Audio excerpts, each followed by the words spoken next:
நீ இன்று சிவனின் சக்திக்கு சவால் விடுத்துள்ளாய்.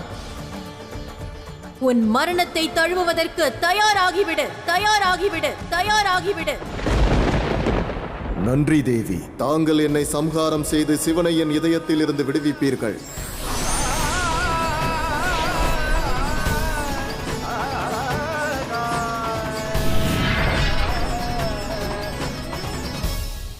எச்சரிக்கிறேன் ஆதிசக்தி, எச்சரிக்கிறேன் ஆதிசக்தி.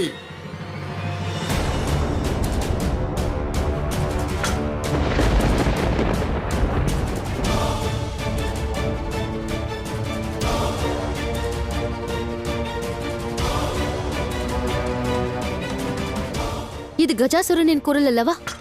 இவன் ஏன் ஆதிசக்தியை அழைக்கிறான்? செல்லலாம் அசுரமாதா, நாம் சென்று அவனை தடுக்க வேண்டும். நில்லுங்கள்.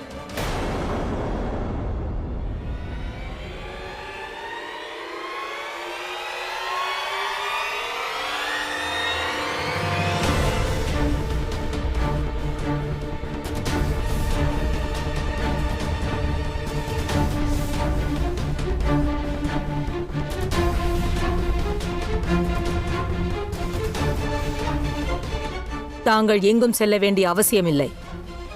நானே கூறுகிறேன். உங்கள் இருவரின் சூழ்ச்சி காரணமாக எனது மகன் கஜாசுரன் பிரபஞ்சத்திடமிருந்து மகாதேவரை பறிக்கும் தவறை செய்தான். ஆகையால் இப்பொழுது இப்பிரளயத்திற்கான காரணம் தான் என்றால் அதை தீர்ப்பதற்கான வழியும் தன் மரணத்தில் தான் உள்ளதென தீர்மானித்து விட்டான்.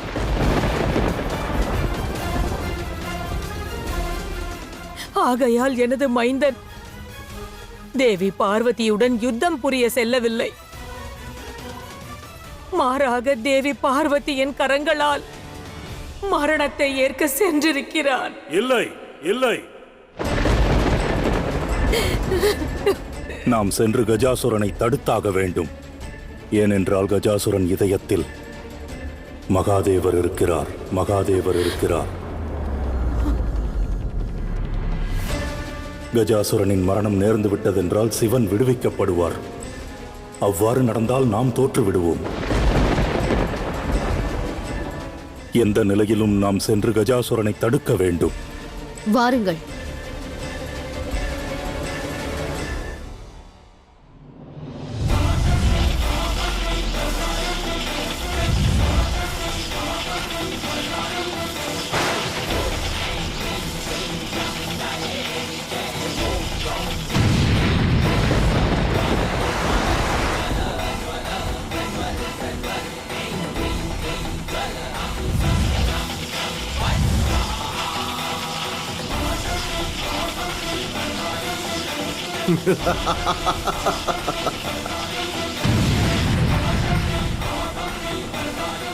என்ன இது?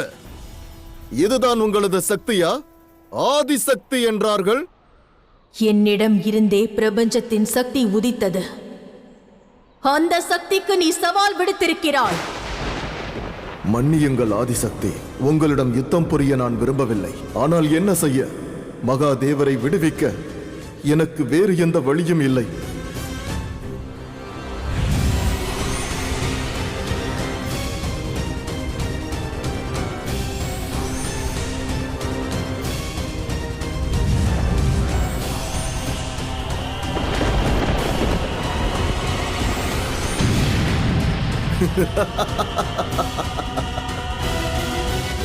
கஜாசுரன் அன்னை பார்வதியுடன் யுத்தம் புரிவதை தடுக்க வேண்டும்.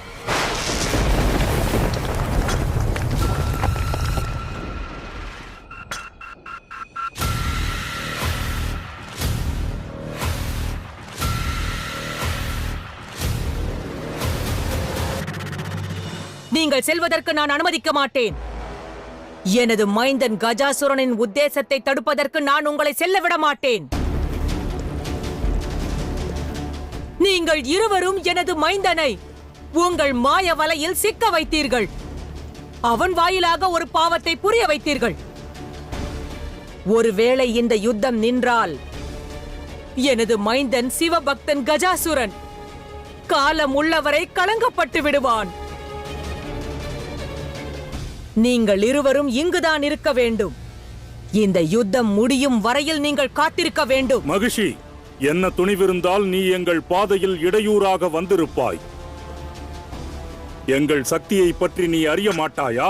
நீங்கள் இருவரும் சக்தி வாய்ந்தவர்கள் தானே?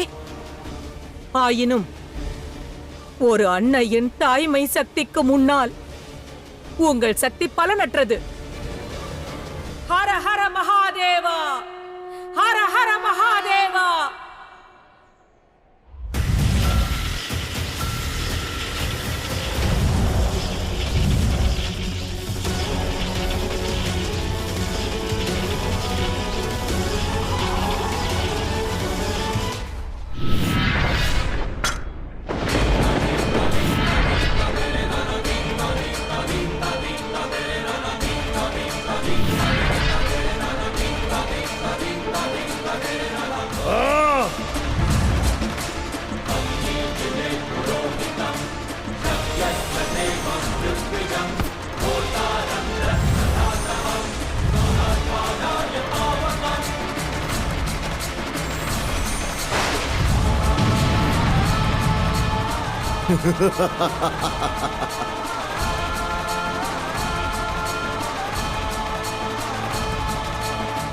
எனது சக்திக்கு முன்னால் தங்களது சக்தி செயலிழந்துவிடும். தங்களால் தங்களுடைய சிவனை என்றும் கண்டறிய இயலாது தேவி. உடனே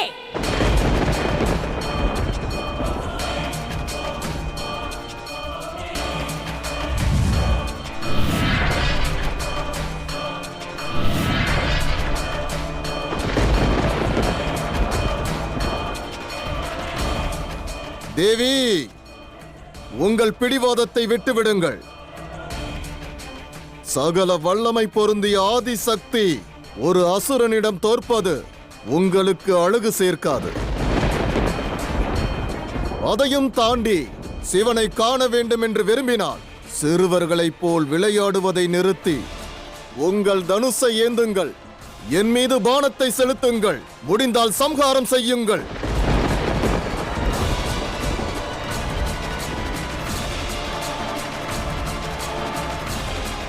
என்ன பார்க்கிறீர்கள் தேவி? என்னை தாக்குங்கள்.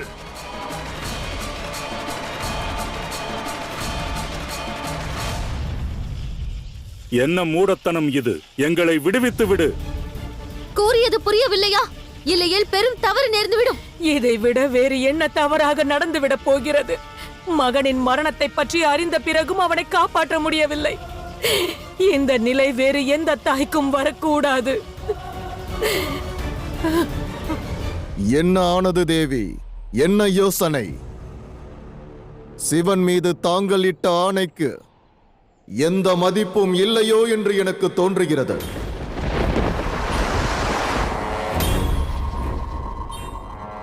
அல்லது சிவனின் சக்தி பலகீனமானது என்று நான் புரிந்து கொள்ளட்டுமா? நிறுத்து கஜாசுரா! நீ உனது மரியாதையின் எல்லையை கடந்து விட்டாய். உனது விருப்பத்தை நிச்சயம் நான் நிறைவேற்றுவேன். நிச்சயம் நான் நிறைவேற்றுவேன்.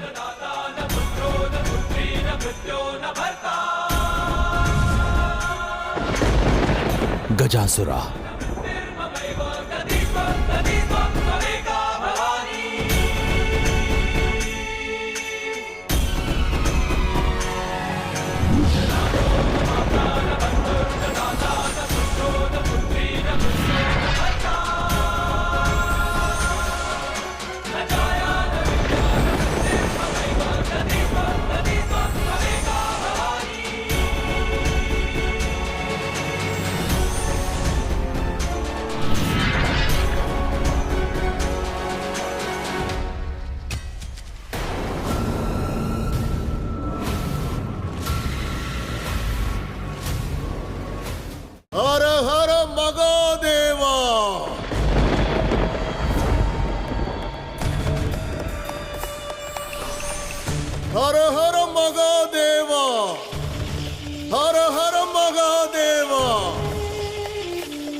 ஹர ஹர மகாதேவா!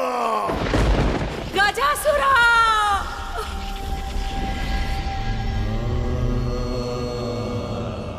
கஜாசுரா! ஹர ஹர மகாதேவா! ஹர ஹர மகாதேவா!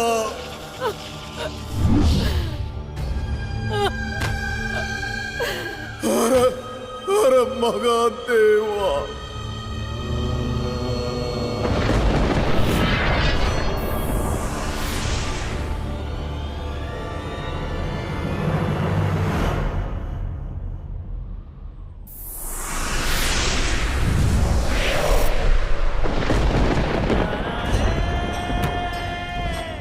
மகாதேவா!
மகாதேவா!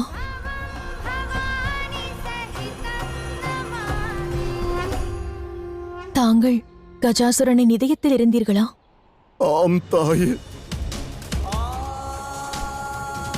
நான் தன்னலம் கொண்டு இவ்வாறு மிகப்பெரிய பாவம் செய்துவிட்டேன்.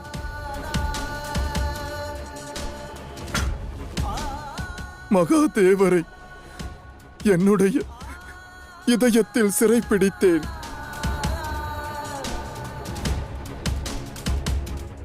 மகாதேவர் உன் இதயத்தில் இருக்கிறார் என்ற ரகசியத்தை நீ எவரிடமும் கூறக்கூடாது. இது அந்த மகாதேவர் மீது ஆணை கஜாசுரா. ஆகையால் நான் மகாதேவரை தந்திரமாக சிறைப்பிடித்தேன். அவர் காரணமாக